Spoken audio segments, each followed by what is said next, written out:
I did not love dolphins from birth. In fact, I probably met my first dolphin at an aquarium a few decades after the first marine parks came into existence. And it was another 15 years before I realized I could study their communication and behavior. Stepping back those few decades, the first modern, successful program to keep dolphins healthy and happy under the watchful eye of human caretakers was Marine Studios in Florida, which opened its doors in 1938. Marine Studios was an instant hit with the public and was created for a young Hollywood eager to share the marine world with audiences. Over 30,000 people visited on opening day. Scientists jumped at the chance to study the dolphins, and the facility's laboratory was crawling with researchers keen to learn more about dolphin biology and behavior. Marine Studios was home to many firsts.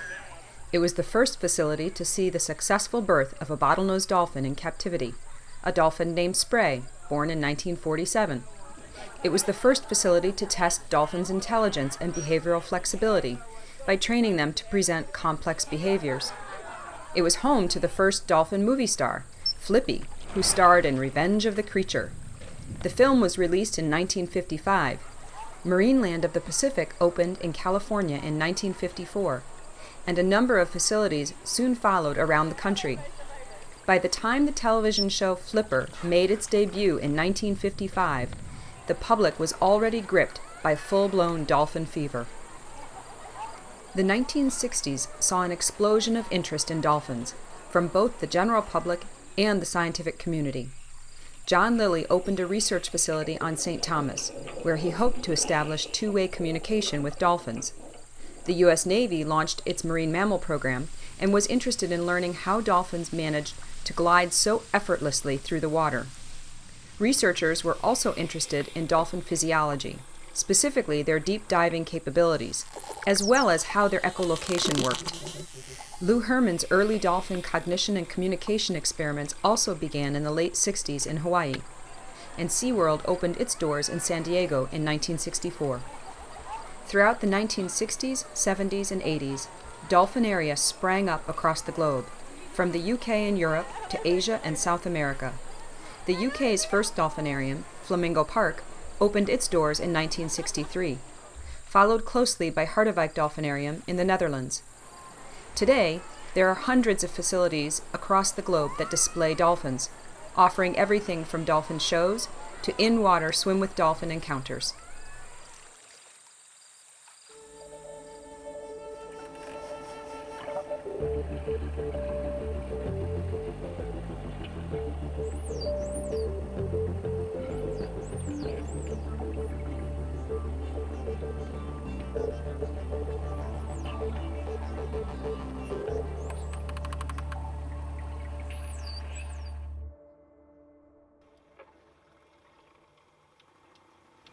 I've been studying dolphin behavior and communication and acoustics for the better part of 20 plus years.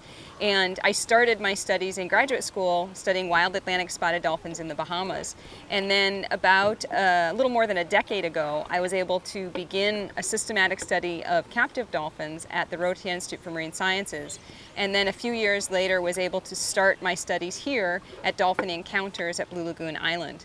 And the crux of my studies on dolphins in the wild versus dolphins in human care is that I'm using exactly the same methodology to collect the data and exactly the same methodology to analyze the data, which means I'm comparing apples to apples or dolphins to dolphins as I study them to look at questions of what signals do dolphins use to share information, and are those signals different based on the slight differences in species or their location or their setting. One of the things that was originally a bit surprising, but really is not, as I've been watching dolphins over the years, that surprising to me, is that from my studies of dolphins in the wild in comparison with dolphins in human care, I'm not finding any significant differences in individual interactions, in behaviors, in the sounds they use, or how they engage with one another. I look at the importance of having dolphins in captivity as two-pronged. You have the research on one end and you have education on the other.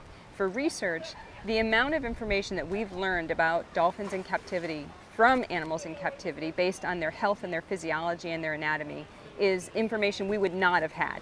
Just, you can't do certain studies on animals in the wild. For example, looking at how their lungs function, what are healthy lungs? Understanding that, taking that baseline of information and applying it to animals that might be injured or stranded will benefit animals in the wild. Looking at the second prong of education, it's important that people understand these animals and connect with these animals. And the number of people currently residing in cities or in urban areas is staggering. Those people don't interact with nature, much less visit the oceans. So how are they going to see these animals in the wild? Having animals in captivity allows these people in cities to make that connection, to see these animals firsthand. And that's something that no matter how good a film is, they're not going to connect, they're not going to have that personal connection, that personal touch. My research focuses on long-term memory and bottlenose dolphins, in this case social memory. So what I do is I would record a dolphin's signature whistle, which is like their individually specific contact call or a name that they might have, as the layman might describe it. And what we do is I will go from a facility that has an animal that used to be housed with another animal, maybe let's say 20 years ago, and play those whistles back. So it's the first time a dolphin's hearing this whistle in over 20 years. And I look to see, does the animal respond? And to compare that, I will use unfamiliar whistles of dolphins that have the same age or sex, but I know that they don't know because we have complete social histories on these animals and facilities.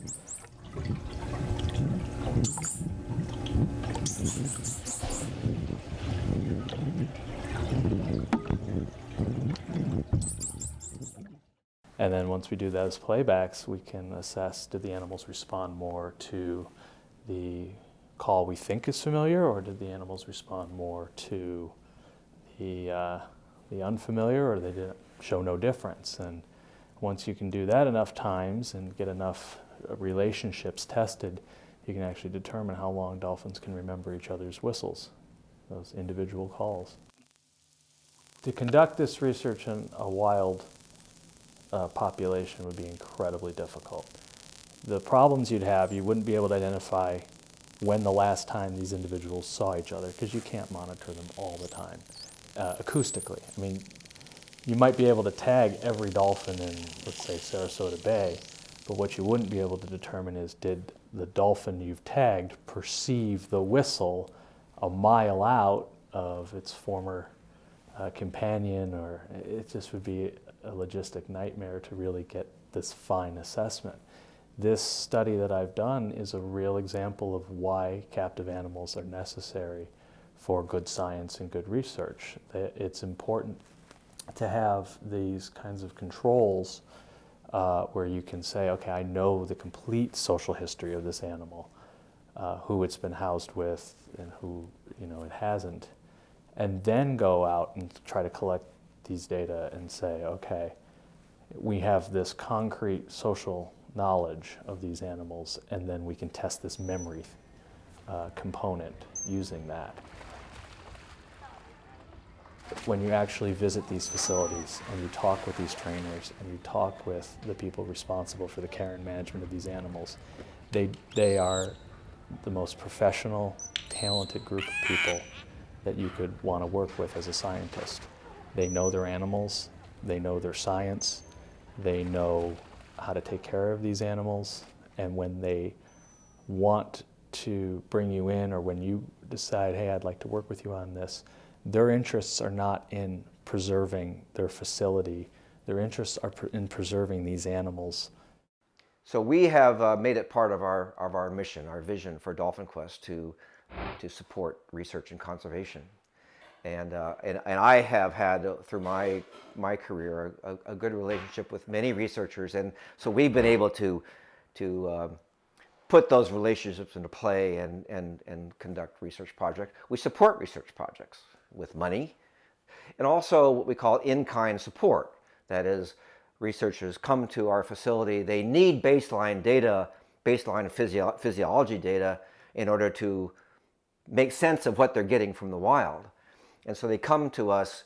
We will train animals to perform certain behaviors that allow the collection of important baseline data for them. One of the most positive things about training through operant conditioning, all through positive reinforcement, is the relationships that you can form. Imagine communicating yes, finding moments that are positive and building on that. When we were training for the lung capacity study, we had to desensitize a lot of different things the animals would see or feel. One of those things was a pneumotac that we would place right over their blowhole, and the task was for them to breathe normally. So not to give us any really strong breaths or more frequent breaths or shallow breaths or hold their breath. And so what we wanted to do was basically what we call desensitize. It's this pneumotac is just here, and we want you to show us baseline behavior. What we're trying to do is we're trying to understand what does a normal healthy lung in a marine mammal look like, and then we want to compare that to deceased lungs. And this is important in stranded animals. When they come up on the beach, you may have a mass stranding of 20 to 50 animals. And it's important to quickly triage the healthy from the sick so you can treat the healthy ones and then maybe decide what to do with the sick ones. So we're hoping that these tools that we're developing can then help the stranding network so they can go out with their staff and volunteers and quickly say, okay, this is an animal that we're probably not going to make it because it has respiratory disease, it has pneumonia, or it has some other problems with their lungs. While the animals that are healthy, they can put priority to. We're using a modified pneumotachometer to assess the flow rates of dolphin lungs, and we are also looking at the gas composition that's coming out from the dolphins, and this gives us an overall assessment of how the lungs are functioning. When we do our trials, we ask the animals to do certain behaviors. We usually start with the animals in the water because that's where they're most comfortable. And we put the pneumotachometer over their blowhole and we can get our readings from there.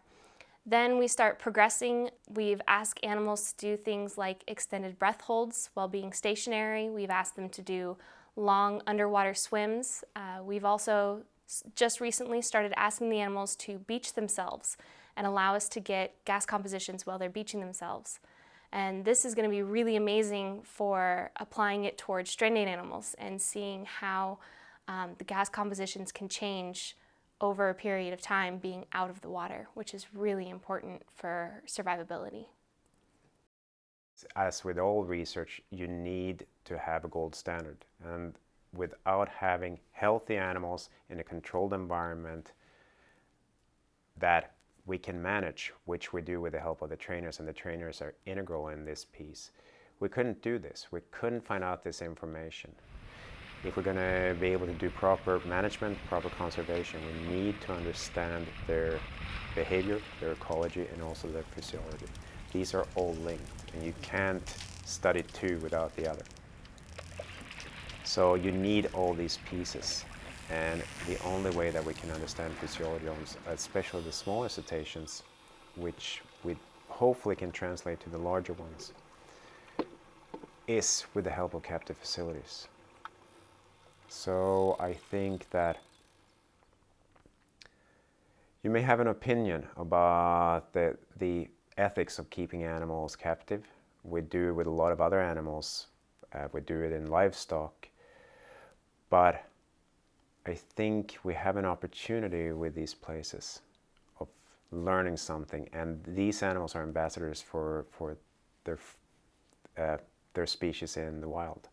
So they're acting as ambassadors for their species, and if we can learn from these captive animals and then bring that out into the wild, I think that's a pretty important work that we're trying to do.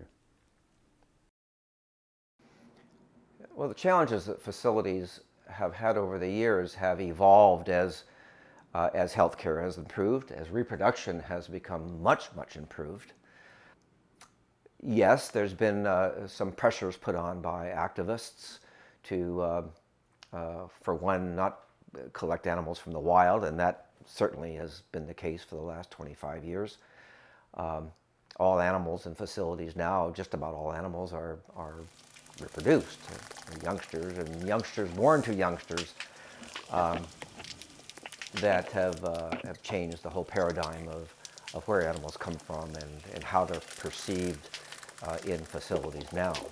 I know that Dolphin Encounters has received some awards from IMATA and some of the other programs for your procedures and your care and your programs, but how does, I mean, do you coordinate with other folks to maintain certain standards, and how did that come about, or how is that?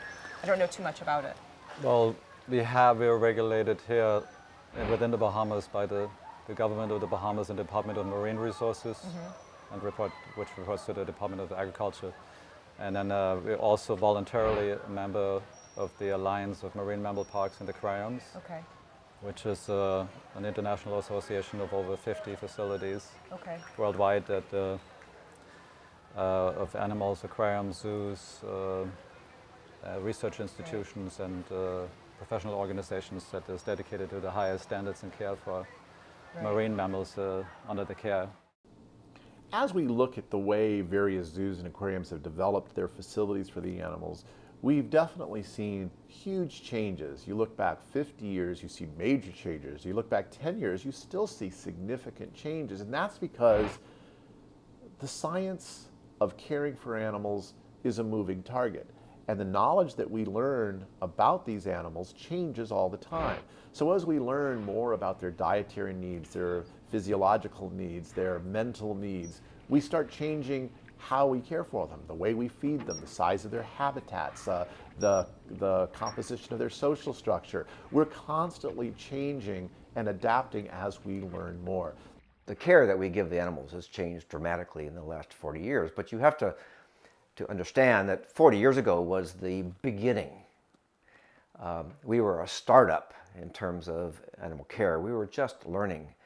And so in 40 years, we've learned a great deal. And of course, care is a function of medical practice, medical learning, and therefore it's become much, much better.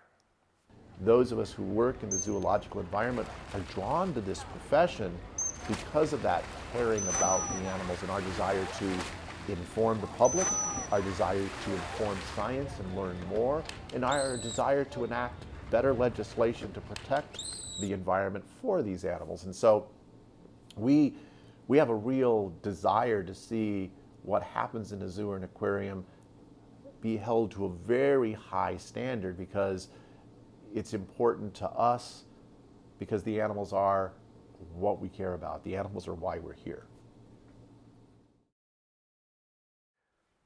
From a medical standpoint, marine mammal disease presentation and disease types are fairly similar. I mean, dogs and cats have diseases similar to humans, and so do dolphins have diseases similar to all of those. What's different about dolphin healthcare, or the marine mammals, is that the dolphins, beyond any other animal there is that I'm aware of, participates voluntarily in their healthcare. They voluntarily come up and provide their fluke, their tail, for blood sampling. They voluntarily come up and open their mouth for examinations, passing of tube into the stomach, endoscopy now, very expensive equipment, looking into the esophagus and stomach. They allow us to collect milk when they're lactating. All these things are typical now of dolphin healthcare. And this makes an animal in the water that might be difficult otherwise to examine it. And back in 40 years ago, they were. Nowadays, it's all voluntary. With ultrasound, they roll over. They love it. They make it so easy. And that all creates a much higher level of healthcare opportunities. What we know now is that on a statistical basis, looking at a large population of dolphins from the Alliance Marine Mammal Parks and Aquariums, where there's 600 or so dolphins in a population encompassing some 50 facilities. Lifespans are actually greater than what we know about lifespans in the wild, which is somewhat circumspect, because we don't have a whole lot of very detailed data, other than in Sarasota, where we do have a population of about 150 animals over a 40-year period now, where we know their age groups, and they are comparable, a little less than a similar group of alliance animals in facilities. The best way for someone, especially a child, to learn and retain information is by having fun while learning. Most dolphin facilities have shows or presentations that are exciting, entertaining, and educational, what's been termed edutainment. The kids I meet who visit these aquariums are the next generation of environmental stewards. They'll be handed the protection of our oceans and our planet. They need to care about, to connect with the animals and their home. It's a responsibility that we take seriously because our guests want that balance of entertainment and education. So we cover natural history, animal training and how we care for the animals, marine conservation, and even what we do with the animals if we were to see them in the wild. And then they engage in the rest of the interaction experience right here with the animals, and the trainers are continuing to question the guests, bring out those answers so they really get excited, and that instills them with that sense of their own responsibility to protect the ocean when they get home. It's not just words, it's living things. It's being part of a new environment, immersing yourself in a whole new environment, learning from the experts what you're going to see, and then actually going there and seeing it and feeling it and smelling it. It brings all the senses into play, and that's something that you don't get from a book or from a computer. Conservation of these animals through educational messages and programs is so important. I introduce adults and children to my research through eco-tours with both wild dolphins and at the captive facilities where I do my studies. The number of people who are able to connect with dolphins in these facilities far exceeds the number who can see them in the wild. Our understanding of dolphin physiology, behavior, and biology has increased dramatically, even exponentially, since marine studios first opened more than 50 years ago. We would know next to nothing of their physiology, nor have any real insight into their mind or cognitive abilities. Without a keen understanding of a species at both the group and individual levels, how could we even make informed decisions about conservation or management issues that would benefit wild populations? What's the real value of captivity? I think the value is that at this point in the world, there are more people now living in cities than there are living in the country. People are stopping having the experience ever, in some cases in their lives, of going into wild places, certainly onto the ocean. That means that the future of wildlife is in the hands of people that live in cities. There has to be some kind of exposure to the real thing, I believe, to have it have the same impact in the future. And when you see a child, 10 years old, sitting fixated with their face against the window of an aquarium, watching a whale inside, I think what's happening in the mind of that child is incredibly important, which is absolutely unique to being there in the presence of the animal. So let us, for a second, just imagine that what whales experience in captivity is not as bad as we think it is. Let's just for a moment consider that. Let's assume that it is far worse than we think it is, that it is so bad in reality that our brains cannot even get around how horrible the torture is that these whales experience when they're in captivity. And let us suppose that we think, but yeah, well, we have them in captivity as ambassadors and we release them after a few years, which is the way I think it should be done, and you get another one in. If you do it that way, then these people can I mean, these whales can, you know, they'll be ambassadors to the human race and therefore gain some kind of understanding from people, which is so deep that people will act on their behalf, not just collect their pictures, but act. And if you do that, let's suppose you think, well, you know, we can get all these whales back into captivity, back into the wild in 10 years. And it turns out, no, it's not 10 years for the species. It actually turns out to be 150 years.